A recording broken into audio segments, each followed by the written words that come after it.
Bonjour, mesdames et messieurs, et bienvenue à notre autre émission, à notre chronique Tendance de la société, où aujourd'hui, nous avons le plaisir de recevoir Monsieur Poitras. Monsieur Poitras, un vrai pauvre. Monsieur Poitras, bienvenue à notre émission. Ça me fait plaisir. Monsieur Poitras, est-ce que ça change vraiment beaucoup le monde d'être pauvre? Franchement, moi, ça a rien changé pantoute. J'ai toujours été pauvre. C'est comme ça, c'est très simple. Mon père était pauvre, mon grand-père était pauvre, et son père, à lui, était pauvre. Alors, c'est probablement génétique ou j'ai ça dans le sang.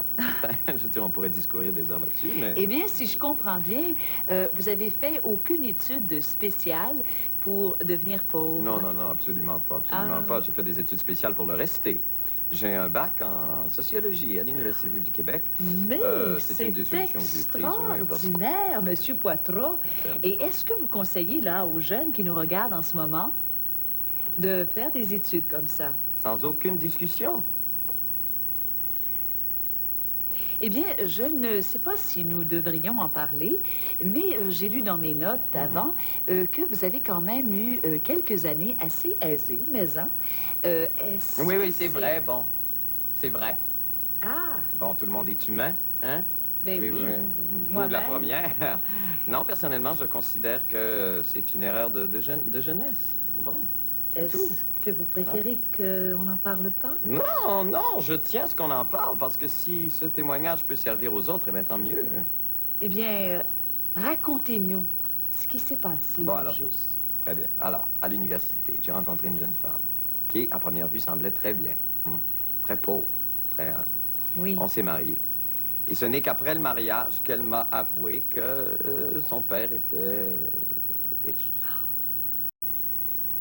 Ça a dû être terrible. L'enfer, l'enfer, c'était invivable. Je me souviens, mon Dieu, juste le souvenir me fait frissonner. J'avais des steaks à tous les 2 jours, madame. Non. Puis pas de même à part de ça.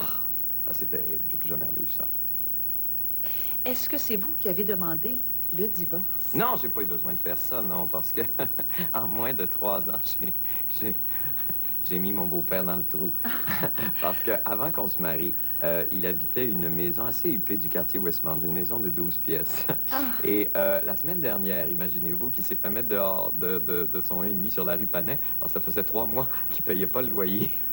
Il m'a même appelé, moi, pour m'emprunter de l'argent. Et ça, là, ça a été une des grandes joies de ma vie. Mais c'est extraordinaire. Le souvenir que j'en garde est assez Je ne connais personne qui a réussi un exploit comme ça. Non, non, non, mais j'ai absolument aucun mérite. J'ai fait ça par instinct. J'ai fait ça pour lui, pour l'aider. Mais est-ce que vous voudriez nous parler un peu de votre vie quotidienne? Oh, j'en fais presque pas. Mais des objets qui vous entourent? J'ai pas le temps. Par exemple, ça m'a pris presque 2h30 de venir ici, madame. Non. À pied. Ah oui? Voulez-vous voir quelque chose? Ah, mon Dieu, votre pied, Oui, est-ce qu'on peut voir à la caméra le trou qu'il y a dans sa chaussure et le devant? Oui, je sais pas si vous pouvez voir l'autre. Et il y a 2 pieds, Oui, bon, mais enfin. 2 trous, vous, là. Je ne sais pas si la caméra peut voir aussi, ici, il y a un autre grand trou. Je ne sais pas si on peut parler de ça ici, mais j'ai apporté ma brosse à dents. Ça fait 15 ans que j'utilise la même brosse à dents. C'est tout de même assez émouvant parce que... Je ne sais pas. Je ne sais pas si la caméra peut la voir, mais il n'y a qu'un poil à la brosse à dents. C'est vraiment extraordinaire. Mais déprimant. Vous êtes quand même payé le luxe d'un dentier. Non, non, non, non, je ne l'ai pas payé. Je ne l'ai pas payé, c'est le dentier de mon père, ça. C'est son héritage. D'ailleurs, il fait très mal. Il fait très mal. Il n'est pas ajusté, il tombe en morceaux. C'est vraiment fantastique. Écoutez, j'aimerais vous poser une question d'actualité, puisque ça arrive à tous les jours et qu'il faut y penser à cela. Est-ce que le libre-échange, pour vous, ça vous a affecté quelque part? Non. Au contraire, moi, le libre-échange. Moi, pour moi, dans mon cas, c'est un plus, le libre-échange. Parce que je vais être 30% plus pauvre.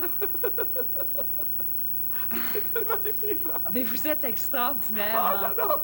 Pauvre. Ah, j'ai mal à la tête. C'est vraiment pauvre. Écoutez, Monsieur Poitras, je vous remercie beaucoup. C'est tout le temps que nous avions aujourd'hui.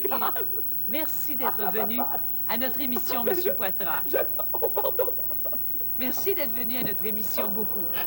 La semaine prochaine, nous recevrons une autre tendance de l'actualité qui s'appelle les analphabètes. J'aime ça, papa.